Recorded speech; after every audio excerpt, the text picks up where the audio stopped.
A primeira pergunta que eu quero fazer à senhora é se a senhora, para utilizar hidroxicloroquina em pacientes, a senhora fez exames pré-clínicos e clínicos. E se fez, tem os nomes, os exames que foram confirmados que os doentes estavam com a doença, se a senhora acompanhou, e tem os exames depois do tratamento, se deixaram ou não sequelas. A senhora fez exames pré-clínicos e clínicos com hidroxicloroquina. Por exemplo, a senhora usa Jacave para um câncer até raro chamado mielofibrose. E se a senhora usou, a senhora fez e acompanhou exames pré-clínicos, ou seja, para oncologia a senhora usa exames pré-clínicos e clínicos, e para o caso de Covid não usa.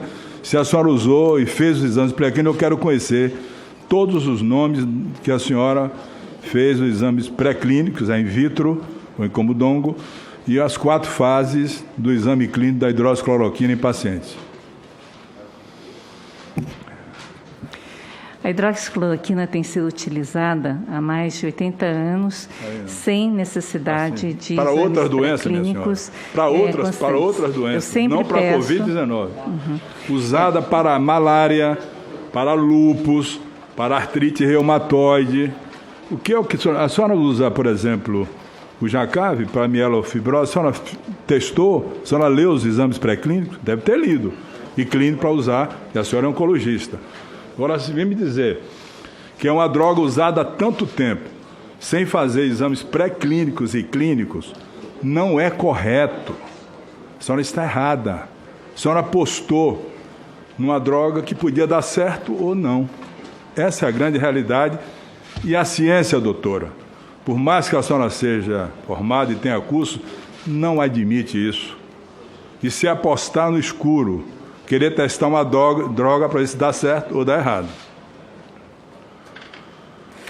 Bom, se a senhora me fornecer os dados todos do paciente, a senhora falou há pouco, 300 e tantos pacientes, com nome, com o diagnóstico de certeza que estava com Covid, o tratamento e as sequelas que ficaram, com os exames de laboratório, a senhora fez o dedímero, a senhora fez dedímero dos seus pacientes? Tem o dedímero aí? Os dedímeros, eles A senhora tem o dedímero? Dos exames que a senhora fez? Dos pacientes? Não tem. Tem exame de tomografia do pulmão? Ou da ressonância? Não tem. Fez para acompanhar? Ficou sequela? Ficou fibrose pulmonar? Como é que a senhora, com a responsabilidade que tem, diz que tratou 370 e tantos doentes, sem comprovar os doentes, sem mostrar os exames? Doutora, eu fui professor tanto com a senhora, eu tenho serviços e trabalhos prestados e feitos que eu posso levar a senhora doente por doente, endereço por endereço que eu tratei. Isso é leviano, doutora. Não dá para dizer aleatoriamente, como a senhora falou, aleatoriamente da vacina, que tratou e não tem a comprovação. E vou rebater a senhora aonde a senhora trabalhou, no Hospital Einstein, que não trabalha mais. A senhora pode internar doente, mas o seu contrato foi cancelado. Vou lhe passar aqui o trabalho feito no Hospital Einstein por vários infectologistas, que a senhora não é infectologista, é oncologista, imunologista, de vários pacientes tratados, acompanhados, onde está provado que não tem efeito absolutamente nenhum a hidroxicloroquina, nem em pacientes leves ou moderados. Hospital Einstein, onde a senhora trabalhou. A senhora não tem mais contrato no Einstein. A senhora pode internar o doente, porque é um hospital que, para quem trabalhou lá, fica aberto. Se a senhora quiser internar um doente com câncer, de oncologia, alguma coisa, pode internar e tratar. Então, aqui está o trabalho feito no Einstein, publicado em julho do ano passado. Julho do ano passado. A senhora devia ter consciência, a não ser que a senhora agora, que trabalhou no Einstein, pode dizer assim, olha, eu não trabalho mais lá e tal, não concordo. Mas aqui está o trabalho. Posso passar as mãos da senhora, eu tenho cópia, inclusive estava em inglês, foi traduzido para o português. A senhora pode ler, ou quem quiser ler perfeitamente. Bom, a minha discussão com a senhora é o seguinte, A senhora, para usar qualquer medicação em oncologia, a senhora vai ler que essa medicação ela foi testada, teve exame pré-clínico e clínico. A senhora sabe que são 4 fases do exame pré-clínico em voluntários. As pessoas têm que ser voluntárias para usar a medicação. A senhora não pode pegar uma medicação que é usada para artrite reumatoide, para malária, para lúpus, de repente aplicar, e disse, apliquei em 300 e tantos pacientes e deu bom resultado, sem comprovar. Isso, do ponto de vista científico, não é honesto, doutora Lise Yamaguchi. É uma coisa que eu jamais faria isso. Na posição, no currículo de Vossa Senhoria, eu jamais faria isso. Porque eu não tinha como comprovar essa situação. Portanto, é fundamental que se faça os exames todos para comprovar como foi a evolução do paciente com a medicação, o que aconteceu do ponto de vista farmacológico, farmodinâmico, farmocinético, como a droga se desenvolveu dentro do organismo do paciente e quais os efeitos da droga. Bom, se o advogado vai ficar ensinando, o senhor também é médico? Deve ter feito um cursinho rápido também para ajudar a doutora. Então, o que eu quero saber da senhora é que a senhora me apresente o trabalho da senhora, com o endereço dos pacientes para checar CPF, onde mora, aonde não mora, porque o trabalho aqui do Hospital Einstein é completo e conclui que não tem eficácia nem para casos leves, nem para moderados. O hospital que a senhora trabalhou e não trabalha mais, a senhora pode internar, mas o seu contrato foi cancelado lá no Hospital Einstein. Eu peguei, estava em inglês, traduzi para o português e posso lhe passar a hora que a senhora quiser. Mas esse é um caso que, na minha opinião, está claramente certo de que a hidroxicloroquina não funciona. Até porque a senhora deve saber, por exemplo, qual é a diferença entre um protozoário e um vírus. A senhora sabe? Qual é a diferença, doutora Anísia? Eu estou perguntando à senhora. A senhora sabe qual é a diferença entre um protozoário e um vírus? Pode dizer? Vou responder todas as suas perguntas. A senhora sabe dizer o que é a diferença entre um protozoário e um vírus? Presidente. Por favor, estou lhe perguntando. A hora está na hora de ele perguntar. Pela hora de o quê? Estou perguntando. Ele está perguntando à doutora Anísia para ela responder se ela sabe a diferença entre um protozoário e um vírus. Eu só estou perguntando, diga do ponto de vista científico o que é um protozoário e o que é um vírus. Qual é a composição de um e de outro? A senhora sabe? Então, vamos começar pela discussão que o senhor colocou. Não, primeiro a senhora vai me responder agora o que é um protozoário e um vírus, por favor. Exatamente. Nós temos aqui uma... Sim, a senhora defina do ponto de vista orgânico do que é um protozoário e um vírus. Por favor. A senhora é médica formada, você elogiou tanto o currículo da senhora. Me diga, por favor, o que é um protozoário e o que é um vírus, diferença entre um e outro, só isso. Os protozoários são organismos celulares e os vírus são organismos que têm conteúdo de DNA ou RNA. No caso do Covid, não, senhora, nós temos não, senhora, um caso... Não, senhora, tenha paciência. Sim, não é assim, tem definições não é bem diferentes. assim, não é bem assim, não. O que eu quero dizer para o senhor... Não é bem assim, não é bem assim, não. A senhora não é infectologista, se transformou de uma hora para outra, como muitos no Brasil se transformaram em infectologista, e não é assim. Os protozoários são organismos mono- ou unicelulares. E os vírus são organismos que têm uma proteção proteica, capsídeo e internamente o ácido nucleico. Completamente diferente do que a senhora falou aí. A senhora não soube explicar o que é o vírus. Vírus não são nem considerados seres vivos.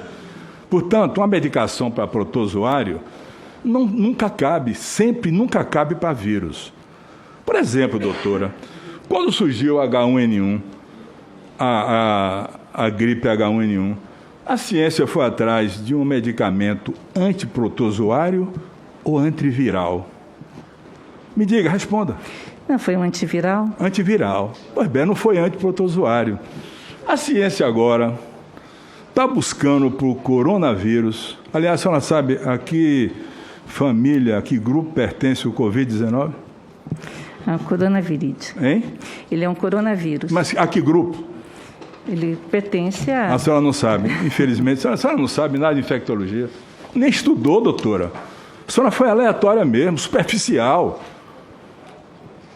O Covid-19 é da família dos beta-coronavírus. Sim, é coronavírus. A senhora não disse. A primeira manifestação, doutora, me perdoe, eu não queria nem constranger a senhora, porque eu vi logo do começo que a senhora sabia oncologia e imunologia, mas não tinha nada de conhecimento de infectologia. Já vi logo do começo. Eu não queria nem falar isso. Estava na dúvida se eu vinha questionar ou não, para não deixar a senhora, como se diz na gíria, em saia justa. Eu gostaria a senhora sabe quando foi que aconteceu a primeira manifestação do coronavírus no mundo? O primeiro caso no mundo. A senhora sabe a data? Sei. E que tipo de coronavírus foi? Exatamente. Diga o número, diga o ano. Pode pegar os livros aí, porque a senhora não tem na cabeça, certamente não leu, não estudou. E, doutora, de médico audiovisual, esse plenário está cansado. De alguém que o viu e não leu, e não se aprofundou, e não tem estudado. Eu falo com a senhora porque eu tenho, desde que começou essa doença, lido tudo sobre essa matéria. Tudo. E não preciso pegar e olhar aqui o que eu estou lendo, que eu estou vendo, não. Não preciso ler para ver, não. A senhora nem sabe quando começou a primeira manifestação do coronavírus no mundo e como foi essa manifestação. Então a senhora não podia, de jeito nenhum, estar debatendo um assunto que não era do seu domínio. Isso não é honesto, doutor. A medicina, a ciência quer honestidade, quer verdade, integralidade, capacidade intelectual, científica, para dissertar a respeito de uma doença tão grave como essa, que muitos médicos e infectologistas ainda não dominam. Então, eu quero dizer à senhora, a senhora não sabe quando foi que aconteceu a primeira manifestação e como aconteceu. A senhora sabe a data? Muito bem, o senhor tem perguntas pega o livro e veja. Respostas. Deixa eu colocar algumas coisas. Esse estudo que o senhor colocou... tem que me responder quando coalizão. Foi que aconteceu a primeira manifestação. Eu sei que o senhor gosta de datas, A senhora não tem. Na a senhora não conhece, não estava preparada para participar do gabinete paralelo, quantos participaram. Né? Sobretudo curiosos, advogados, empresários, o Wizard, não sei que lá, tanta gente aí. Uma arca de Noé tratando da ciência no Brasil, só que não tinha Noé na arca para conduzir a arca. Pois é, vou ensinar a senhora. A primeira manifestação do coronavírus no mundo foi em 1964. Se manifestava como gripezinha, resfriado que as crianças tinham, e depois logo passava. Depois, com a mutação virótica, o vírus tem muitas mutações, já está agora no P1, pode ter uma outra que venha, tem a mutação indiana. Depois disso, tem 7 tipos de coronavírus que dão doença pulmonar. A manifestação pulmonar, a pneumonia virótica, doutor. Doutor, eu estou falando com a senhora, presta atenção, por favor. Tem 7 tipos de grupos, alfa, beta. Tem o primeiro SARS-CoV, doutora, que aconteceu foi na região da China, em Hong Kong. A senhora sabe que ano foi que aconteceu isso? Não sabe, eu vou ensinar. 2003. Primeira manifestação do SARS-CoV foi em 2003. Eu estou falando com a doutora, que deveria entender isso. Infelizmente, a senhora, como colocou naquela frase que o Renan botou ali, a senhora foi aleatória, simplória, não se aprofundou na matéria. Primeira manifestação do SARS-CoV foi em 2003, doutora, em Hong Kong, na China. Ele causou a síndrome respiratória, como está causando aqui no Brasil, aguda. Não teve tratamento. Sabe qual foi o tratamento? Isolamento, máscara, isolamento físico para as pessoas. Ninguém usou em 2003, em Hong Kong, pode pegar, entra na internet para aprender, e usou hidroxicloroquina. Nenhum medicamento, sabe por quê? Porque vírus não se evita com nenhum medicamento. os vírus, quando causa a doença para a pessoa não ter a doença, segundos. Só pode ser através de vacina, para dar imunidade à pessoa. O vírus penetra, mesmo tomando medicamentos. Então, em 2003, teve a primeira crise aguda com pneumonia virótica em Hong Kong. 2003 e na China também. Depois teve a segunda manifestação do MERS-CoV na Ásia Menor, na Arábia Saudita, doutora. E as mulheres, inclusive, tinham menos doença porque usam a burca e não se contaminaram tanto. Foi a síndrome aguda respiratória do Oriente. Também não se usou hidroxicloroquina. Foi isolamento físico, as pessoas ficavam isoladas e que se conteve porque, apesar desse MERS-CoV ser grave e até ser mais letal do que o atual, não se disseminava com tanta facilidade.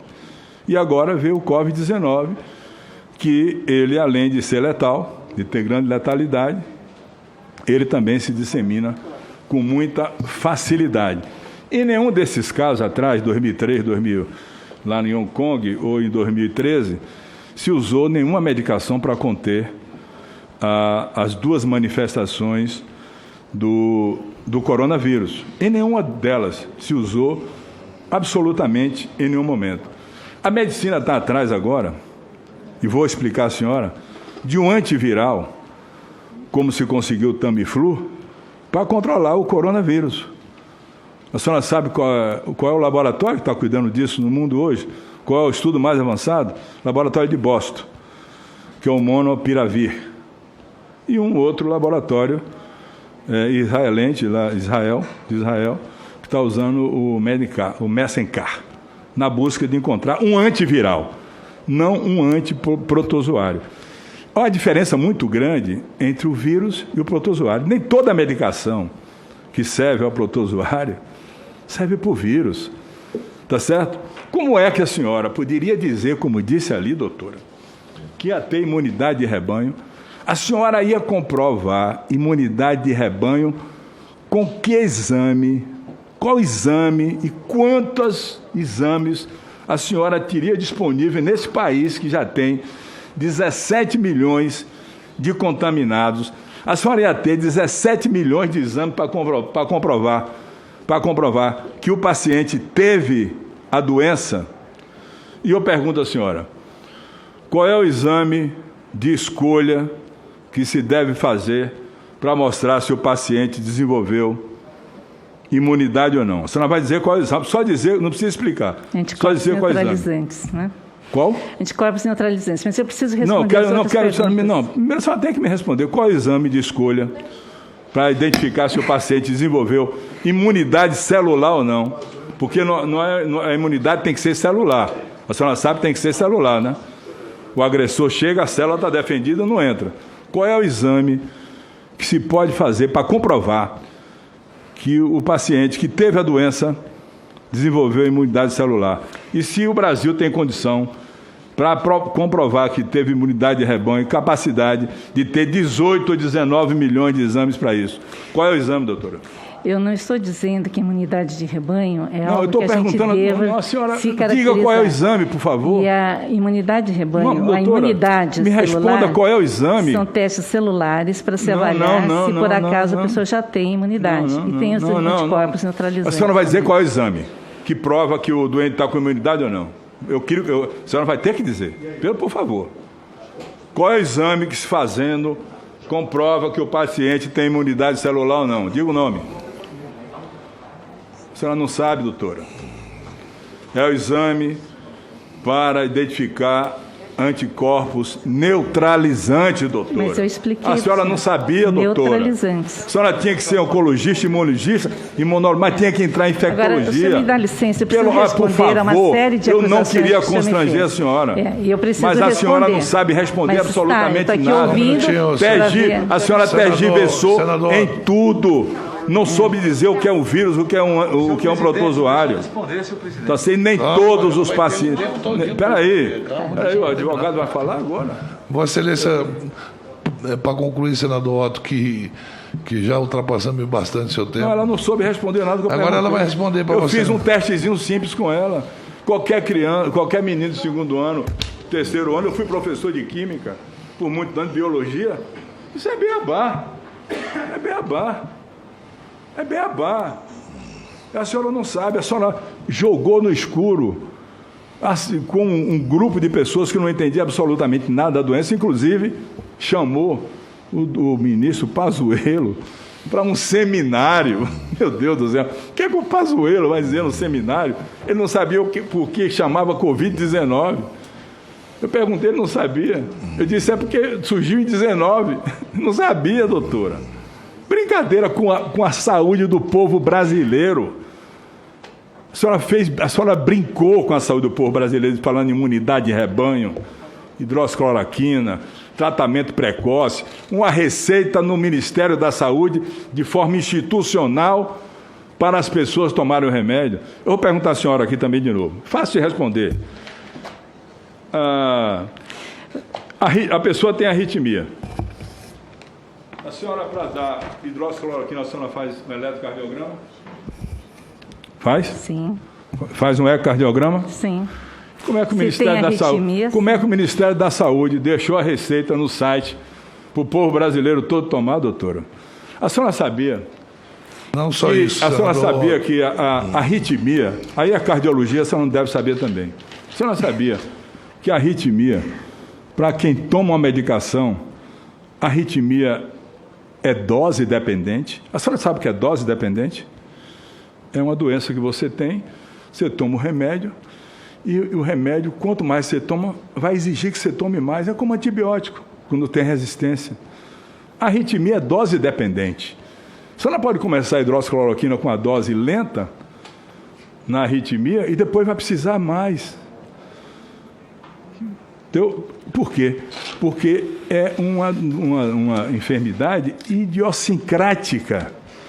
Pela natureza dela, ela pode, a pessoa que tem também a arritmia pode receber uma medicação e ter reação à medicação.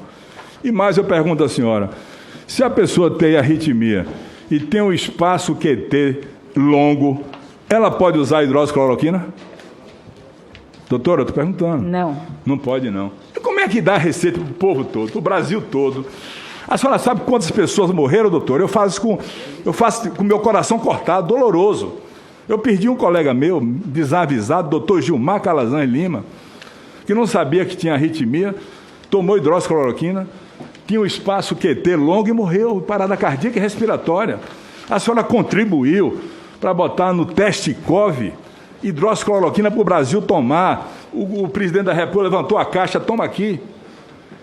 Que um médico receite, ele assume, ele tem CRM, ele assume, ele faz a receita dele, eu vou assumir, eu vou responder no meu conselho, senador, eu vou responder por isso, mas fazer uma coisa dessa natureza, a senhora maculou a sua imagem tomando essa iniciativa, que eu sei que foi, pode ser até, não sei direito, foi por um momento de querer ajudar, mas também de querer ser ministra da Saúde e não conseguiu. Muito obrigado. Não. A palavra da doutora Yamaguchi. A doutora Yamaguchi, assim que terminar de falar, ela pediu para que a gente suspendesse a reunião por 20 minutos e depois voltaríamos com o senador Jorginho